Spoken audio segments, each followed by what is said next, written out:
In this video, I'm going to show you how to make a homemade triangle clip using your standard 1-inch spring clamp, some monofilament, otherwise known as fishing line, a pair of scissors, a drill with a small drill bit, and a drumstick.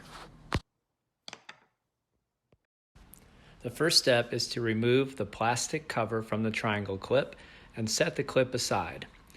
Grab your drill with a small drill bit and gently drill a hole in the middle of the outside portion of the clip cover.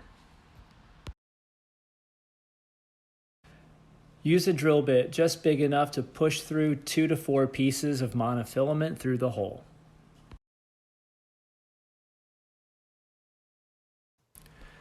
Next, thread the fishing line through the hole. I usually loop it around 2 or 3 times for added security.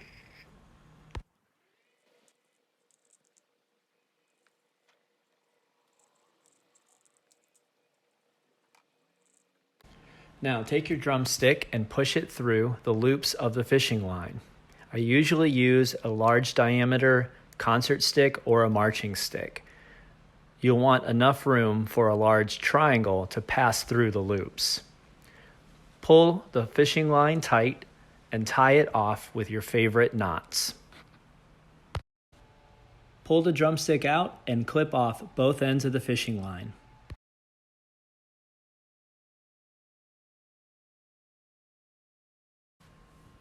Now twist the loops around so the knot is on the inside of the clip cover. Pull snugly so that all loops are the same size. Grab your triangle clip, push the cover back on the handle, pull once again just to make sure they're all the same size loops. Grab your triangle and you are ready to go. If handled properly, this triangle clip will last you a lifetime. I hope you enjoyed it, and thanks for watching. This is Brandon Putsky with Treasure Coast Percussion. Please visit my website at www.tcpercussion.com.